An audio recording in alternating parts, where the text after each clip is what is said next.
1951 में इस हाउस की जानकारी के लिए और देश की जानकारी के लिए 1951 में पहली बार अविश्वास प्रस्ताव मावलंकर साहब के खिलाफ इस हाउस में आया था। 1954 में दूसरी बार उसी मावलंकर साहब के खिलाफ आया था। 1966 में सरदार हुकुम सिंह जी के खिलाफ आया था और 87 में बलराम जाखड़ साहब के खिलाफ आया था। इस चारों अविश्वास प्रस्ताव में जो समानता थी और जिसमें मुझे लगता था कि मैं इसका खुशी मनाऊं कि इसका गम मनाऊं, वो ये था कि चारों के चारों अविश्वास प्रस्ताव के वक्ता या उसके मूवर या तो वो भागलपुर के सांसद थे जो मेरा पैतृक घर है, या वो गोड्डा के सांसद थे देवघर जहां से मैं वर्तमान में सांसद हूं। मधु लीबिया जी ने 1966 में किया, वो देवघर जहां का मैं सांसद हूं वहां के वो सांसद थे। कृपलानी साहब ने 1951 में किया, 1954 में किया, कायदे से मिसिर साहब ने उसको मूव किया था। मैं आपको बताऊं कि वो भागलपुर के सांसद थे। और 87 में जिस आदमी ने डिफेंड किया कांग्रेस की तरफ से, भागवत आजाद, वो भी भागलपुर के सांसद थे और गोड्डा के वो बेटे थे जहां का कि मैं व्यक्तिगत सांसद हूं। और मुझे पार्टी ने इस मोशन पर जो है बोलने के लिए स्पीकर साहब को डिफेंड करने के लिए खड़ा किया। अब मुद्दा क्या है? मैंने कहा मेरा पैतृक घर है। ये जो वकील हैं ओवैसी साहब वकील हैं और ये मनीष तिवारी साहब वकील हैं। वकील को घुमाना बहुत अच्छा आता है। मैं अभी देख रहा था संविधान का आर्टिकल 93 का एक पार्ट जो है पोर्शन बड़ा आराम से मनीष तिवारी जी बोल गए। स्पीकर होना चाहिए, डिप्टी स्पीकर होना चाहिए, तुरंत चुनाव होना चाहिए। मुझे भी लगा रहे इतने बड़े विद्वान आदमी है, सही बोल रहे होंगे। लेकिन जो उसका दूसरा पार्ट है वो पार्ट ये कहता है कि यदि स्पीकर और डिप्टी स्पीकर का पद खाली है तो हाउस को यह अथॉरिटी है कि वो उसका इलेक्शन करेगा, सिलेक्शन करेगा। दूसरा, जिस कॉन्स्टिट्यूएंट असेंबली की उन्होंने बात की, जिस कॉन्स्टिट्यूएंट असेंबली के डिबेट की उन्होंने बात की, उन्होंने कामत साहब की बात की, सिवन साहब की बात की, बड़े अच्छे तरीके से उन्होंने राजेंद्र प्रसाद जी और अंबेडकर साहब के बातचीत को एकदम गायब कर दिया। क्या होता है सर? यदि स्पीकर कंटिन्यूटी में मौजूद रहता है जब हम इलेक्शन जीत कर आते हैं और इसके बाद हम लोगों को शपथ दिलाने के लिए राष्ट्रपति प्रोटेम स्पीकर को तैनात करती है, नियुक्त करती है।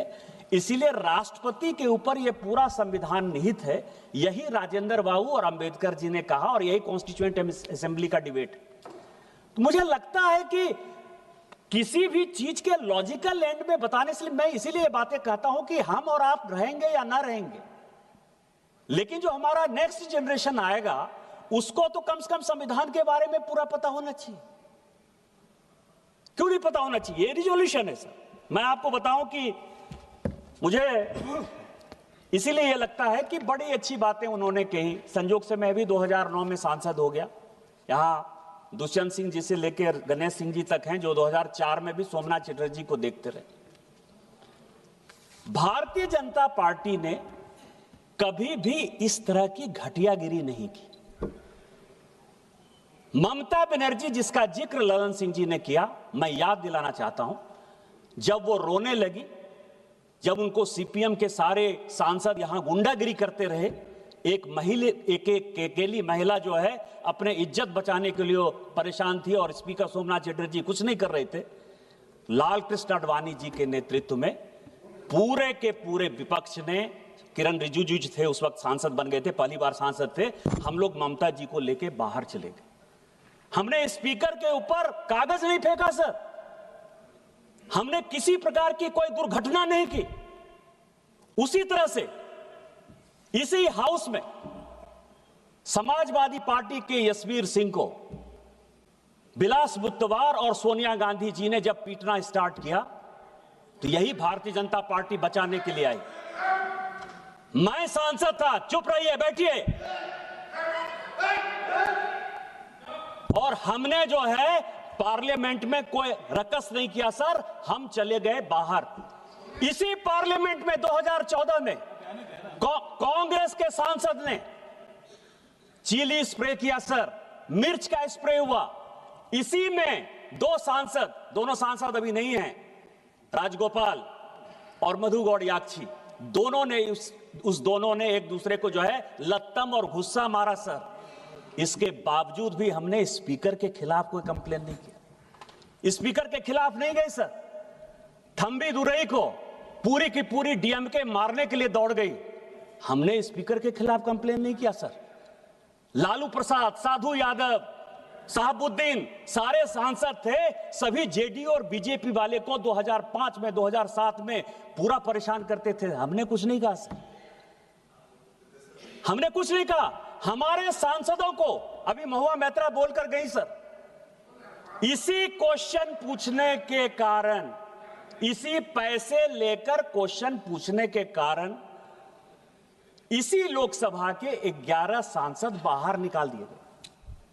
हमने मदद किया कि नहीं किया सर? हमने तो स्पीकर के खिलाफ कोई क्वेश्चन नहीं किया कि आपको अथॉरिटी है कि नहीं है। अभी भी वो परेशान है। क्या दर्शन हीरानंदानी से पैसे लेके, बॉबी ब्राउन का जो है पूरा लैपटॉप और ये सब लेके आप बात करिएगा, आप पार्टी से बाहर नहीं निकलिएगा, आप संसद से बाहर नहीं निकलिएगा, आप आ गए तो इसका क्या मतलब है? दूसरा सवाल यह है सर, दूसरा सवाल यह है सर, सुनिए, ये कि लोगों को मेंशन जो हुआ वो रिकॉर्ड में नहीं जाएगा, नाम बाकी बोलो। दूसरा सवाल यह है सर, जो व्यक्तिगत है उसको निकाल दीजिए सर। अरविंद सावंत बोलते हैं बड़ा पीड़ा हुआ, स्वाभाविक है पीड़ा हो गया, इसीलिए पीड़ा हुआ कि राहुल गांधी जी और प्रियंका गांधी जी नेहरू परिवार के यहां सदस्य यहां बैठते हैं, आपको बड़ा पीड़ा हुआ। मौत का सौदागर प्रधानमंत्री हत्यारा है, चौकीदार चोर है, प्रधानमंत्री चोर है, डकैत है, देश को बेच दिया। लीडर ऑफ द अपोजिशन इतनी बातें बोलता रहा, आपको शर्म नहीं आती है? यदि नरेंद्र मोदी को कोई बच्चा नहीं है तो क्या उनको डिफेंड करने वाला कोई नहीं है? वो भारतीय जनता पार्टी के नेता हैं और इस देश के प्रधानमंत्री हैं। एक नहीं 1000 बार यदि बोलना पड़ेगा तो हम बोलेंगे। और मैंने क्या कहा सर? मैंने क्या कहा सर? मौत का सौदागर सोनिया जी ने on the floor of the house कहा है, हत्यारा उन्होंने on the floor of the house कहा है। क्या बात कर रहे हो? और मैंने तो किताब कोट किया सर, मैंने तो किताब कोट किया सर, और आज भी किताब लेकर आया हूं। ये एडविना माउंटबेटन की बेटी है सर, वो कहती है कि महात्मा गांधी की हत्या हो गई 30 जनवरी 1948 को, और उसके बाद जो है गम मनाने के बदले नेहरू एडविना माउंटबेटन के साथ एक कमरे में अलग से बंद थे, और फादर ने और उसने जो है, मैं तो किताब कोट कर रहा हूं,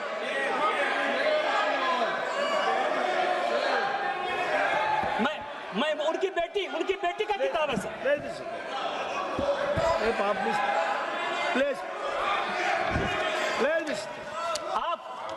आप देश बेचने की बात कर रहे हो?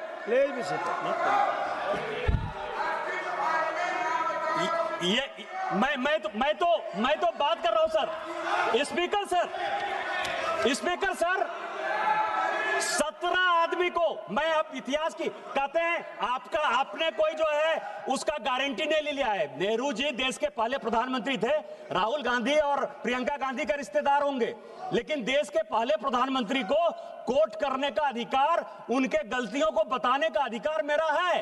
वो देश के पहले प्रधानमंत्री थे, आपकी कोई यूएसपी नहीं है। 47 से लेके 52 तक वो कांग्रेस के प्रधानमंत्री नहीं थे, वो इस देश के प्रधानमंत्री थे। और हमारे पहले राष्ट्रीय अध्यक्ष श्यामा प्रसाद मुखर्जी भी उनके मंत्रिमंडल के सदस्य थे सर। अंबेडकर साहब, जिनको कि कांग्रेस ने हराने का काम किया, वो भी लॉ मिनिस्टर थे सर। तो मैं ये कह रहा हूं कि यदि अमेरिका से पैसा लेकर अपने नॉन अलाइंड मूवमेंट बनाया, बांडू बैंडुंग सम्मेलन 1959 से लेकर 1960 तक किया। यदि CIA के इस कागज में लिखा हुआ है तो मैं नहीं बताऊंगा कि आप अमेरिका के दलाल थे। यदि अनटोल्ड स्टोरी जो जनरल कॉल ने की, जहां से जिस राज्य से आप आते हैं स्पीकर सर, कि 1962 में ऑल इंडिया रेडियो से नेहरू जी ने कह दिया कि असम चीन के कब्जे में चला गया। अनटोल्ड स्टोरी जो जनरल कॉल, जो उनके रिश्तेदार थे, 17 लोगों को बाईपास करके जिनको की जनरल बनाया था, यदि वो अपनी किताब में लिखते हैं कि अमेरिका के साथ मिलकर मैं लड़ाई लड़ रहा था, मतलब चाइना के साथ भारत नहीं लड़ रहा था, अमेरिका लड़ रहा था, यदि आप अमेरिका के गुलाम थे, मैं ये बात नहीं कहूंगा। अभी खुद वॉशिंगटन पोस्ट में सर 4 पेज का न्यूज छपा कि 1962 में नंदा देवी में न्यूक्लियर डिवाइस लगाया गया। यहाँ त्रिवेंद्र सिंह रावत और यहाँ ये अजय भट्ट बैठे हुए हैं, और जिसके कारण गंगा में जो वो न्यूक्लियर डिवाइस के कारण जो विकिरण हो रहा है, उसके कारण गंगा के क्षेत्र में जो कैंसर फैल रहा है, उसके कारण नेहरू हैं। क्या ये बात मैं नहीं कहूं? 1962 में यदि उड़ीसा का चरवटिया एयरपोर्ट आप अमेरिका को बेस यूज करने के लिए दे देते हैं, तो क्या अमेरिका की आप दलाली कर रहे थे? ये बात मैं नहीं कहूंगा। ये सब तो इतिहास है, मैं तो इतिहास की बात कर रहा हूं।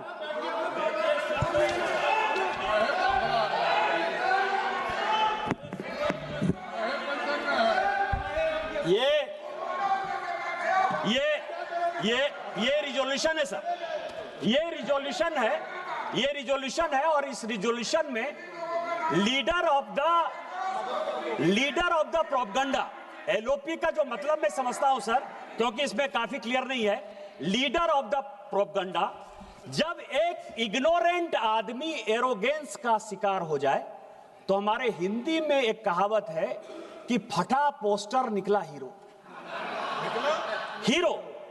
फटा पोस्टर निकला हीरो। जब एक इग्नोरेंट आदमी एरोगेंस का शिकार हो जाए तो क्या होता है? वो लीडर ऑफ प्रोपगंडा होता है। और LOP के बारे में ये पूरा इसमें डिस्क्रिप्शन है सर, कॉल एंड सगदर ने लिखा है कि लीडर ऑफ द अपोजिशन कौन होगा और लीडर ऑफ द अपोजिशन के क्या अधिकार होंगे। आज चिल्ला रहे हैं LOP को बोलने देते हो, LOP को नहीं बोलने देते हो। मैंने भी सोचा कि इसमें जाया जाए कि LOP को बोलने नहीं देते हो। संविधान में तो LOP लिखा ही नहीं, कॉन्स्टिट्यूएंट असेंबली के डिबेट में हुआ ही नहीं। 47 से लेके 77 तक सर LOP कौन होगा इस देश का? मतलब क्या उनकी मानसिकता थी, तानाशाही की मानसिकता थी कि 1947 से लेके 77 तक इस देश में LOP के लिए किसी प्रकार की कोई सुविधा, कैसे LOP का सिलेक्शन होगा, कौन LOP होगा, कुछ था ही नहीं। चर्चा करते हैं 69 में राम सुभाग सिंह बने, मैं उसमें भी गया सर कि 77 में 69 में क्या हो गया, राम सुभाग सिंह हो गए। इंदिरा जी ने अपनी पार्टी तोड़ दी, सिंडिकेट ने उनको पार्टी से निकाल दिया। कैंडिडेट कांग्रेस पार्टी के राष्ट्रपति के नीलम संजीव रेड्डी जी हुए। इंदिरा जी ने अपना कैंडिडेट बीबी गिरी बना दिया। अंतरात्मा की आवाज पर वोट हो गया सर, और उस अंतरात्मा की आवाज में बीबी गिरी साहब जीत गए। कांग्रेस पार्टी 2 भाग में विभक्त हो गई। ऐसी सिचुएशन हो गई कि इस सरकार को गिरने के अलावा कोई उपाय नहीं था। तो शेखर गुप्ता एक बड़ी अच्छी किताब लिखते हैं, द लेफ्ट ओवर्स, कि कांग्रेस जब जब लेफ्ट होने की कोशिश करती है वो देश का कबाड़ा करती है और अपना कबाड़ा करती है। और उसने 1969 में अपनी सरकार बचाने के लिए लेफ्ट पार्टी का सहारा ले लिया। चूंकि कांग्रेस का जो दूसरा फैक्शन था, मतलब बाप बेटा पंच, बरदा का दाम 5 आना जो हमारे यहाँ कहा जाता है, तो राम सुभाग सिंह जो कि 1962 से लेके 1969 तक किसी न किसी, चाहे वो नेहरू जी हो, चाहे शास्त्री जी हो, चाहे वो इंदिरा जी हो, सभी के मंत्रिमंडल के वो सदस्य रहे सर। उनको उन्होंने कहा कि नहीं आप, अरे सबसे बड़ी पार्टी थे यार, आपको तो चलने ही नहीं देते। लेकिन 77 में जब हमारी सरकार आई, कई एक लोग कहते हैं अरे आप तो 80 में आई, आपको पता ही नहीं है कि 77 में हमारी सरकार थी। जनता पार्टी में इस देश के लिए हमने विलय कर दिया।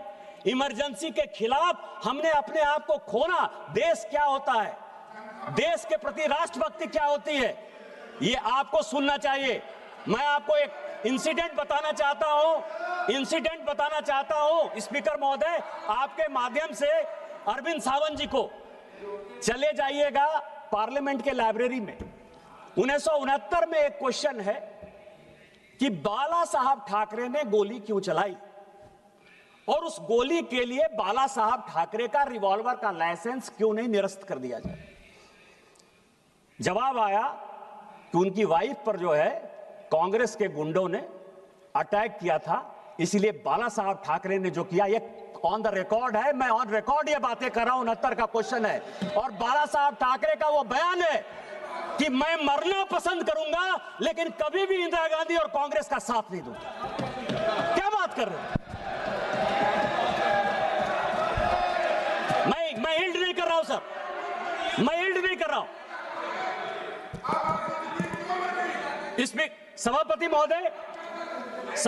महोदय, एक हमारे यहां कहावत है, कि पूत कपूत तो क्या धन संचय। भाषण के बाद आप बोलेंगे, निशिकांत जी के भाषण के बाद आप बोलेंगे। पूत कपूत तो का धन संचय, पूत सपूत तो का धन संचय। और ये पूरा का पूरा जो है, ये पूरा का पूरा जो मामला है कि leader of the party, leader of the partition या लीडर ऑफ प्रोपगंडा इस तरह की हरकतें क्यों करते? 95 चुनाव हार चुके, मीडिया उनको सीरियसली नहीं ले रहा है, देश उनको सीरियसली नहीं ले रहा है। हालत क्या हो गई है कि आप ये समझिए कि जब सोनिया जी ने इस पार्टी को छोड़ा तो 206 उनके लोकसभा के सांसद थे सर। जब राहुल गांधी जी के बाद ये पार्टी गई तो वो 44 पे चली गई। दूसरा जब चुनाव आया तो वो 50 पर चली गई। इसके बाद सोनिया जी को लगा कि अकेले से नहीं हो पाएगा, तो पार्टी एकदम खत्म ही कर देगा, तो प्रियंका गांधी को उन्होंने जो है उसके साथ भेज दिया। तो अभी 99 सीट पर जो है पहुंच गए सर। इसके बाद जो है वो फिर से खत्म होने के कगार पर हैं। इसी कारण से लाइमलाइट लेने के लिए अब लड़ाई हो रही है कि प्रियंका जी नेता बनेंगी कि ये बनेंगे। इस कारण से जो है ये इस तरह की हरकत कर रहे हैं सर, केवल देशद्रोही हरकत कर रहे हैं। और अभी तो प्रियंका जी चली गई, मैं कहने वाला था सर कि गांधी परिवार में जो आदमी पैदा होता है वो प्राइम मिनिस्टर इन वेटिंग होता है, एलओपी नहीं होता है, लीडर ऑफ प्रोपगेंडा नहीं होता है सर, लीडर ऑफ अपोजिशन नहीं होता है, प्रधानमंत्री होता है। अभी उनके बेटे की शादी होने वाली है, मैं उनसे रिक्वेस्ट करूंगा कि अपने बेटे के साथ मेरा फोटो खिंचा दीजिएगा, क्योंकि लड़ाई तो वही है ना। वो राजा है सर, हम रंक हैं। गांधी परिवार में कोई पैदा हो गया, उसको इस देश पर राज करने का अधिकार है, स्पीकर बनाने का अधिकार है, राष्ट्रपति बनाने का अधिकार है, उपराष्ट्रपति बनाने का अधिकार है, डायरेक्टर सीबीआई वो बनाएगा, सीएजी वो बनाएगा, चीफ जस्टिस ऑफ इंडिया वो बनाएगा। और ये जो नहीं बना पा रहे हैं 12 साल से, इसी छटपटाहट में वो माननीय ओम बिरला के खिलाफ जो है अविश्वास प्रस्ताव लेकर आए सर।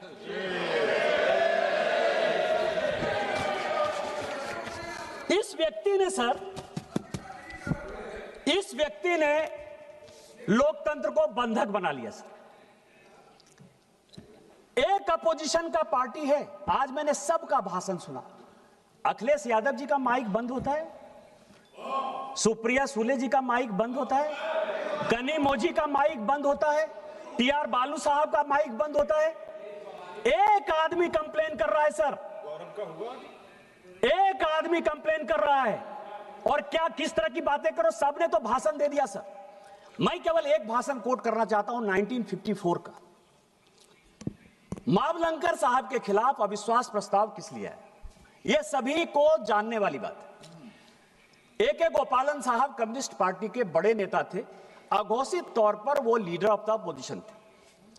उनका चार्ज मावलंकर साहब पर यह था कि मावलंकर साहब ने कहा कि मैं स्पीकर हो गया हूं, इसके बावजूद भी मैं कांग्रेस पार्टी का सदस्य हूं और कांग्रेस पार्टी के चीजों की रक्षा करना, उसकी आइडियोलॉजी का रक्षा करना हमारा परम धर्म है। मैं AK गोपालन साहब का लेकर आया हूं, मुझे यदि किसी को चाहिए तो मैं ऑथेंटिकेट कर दूंगा और दे दूंगा। अब आप समझिए कि ये कह रहे हैं कि स्पीकर को नॉन पार्टीसन होना चाहिए, जो होते हैं सर, लेकिन आपके ऊपर भरोसा कौन करेगा? सोमनाथ चटर्जी जी ने जब 87 में कहा था, कई एक लोगों ने सोमनाथ चटर्जी जी को कोट किया कि स्पीकर को जो है वो बाहर निकल जाना चाहिए, पार्टी से बाहर हो जाना चाहिए, और उन्होंने स्पीकर के तौर पर अपनी उसी गरिमा को बनाए रखा। सोमनाथ चटर्जी जी CPM से निकाल दिए गए। सरकार का साथ देने के लिए उन्होंने पार्टी को तिलांजलि दे दी, न्यूक्लियर डील आपका पास करा दिया। लेकिन जब 2012 में उपराष्ट्रपति का चुनाव होने लगा, जो वो बनना चाहते थे, आपने मुख्तार अंसारी के चाचा हामिद अंसारी को बना दिया इस देश का उपराष्ट्रपति, लेकिन सोमनाथ चटर्जी को नहीं बना। कौन साथ देगा? और स्पीकर पार्टीशन क्यों नहीं होगा?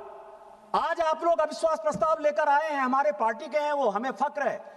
मैं मोहन बिरला साहब को 1990-91 से विद्यार्थी के जीवन से जानता हूं, विद्यार्थी परिषद के जीवन से जानता हूं, और मैं जानता हूं कि उस व्यक्ति ने आज तक कभी किसी के साथ अन्याय नहीं किया। आज यदि उसको बचाने की बात आएगी, स्पीकर के गरिमा को बचाने की बात आएगी, तो पूरी की पूरी NDA उसके साथ है और मरते दम तक उस व्यक्ति के साथ रहेगी।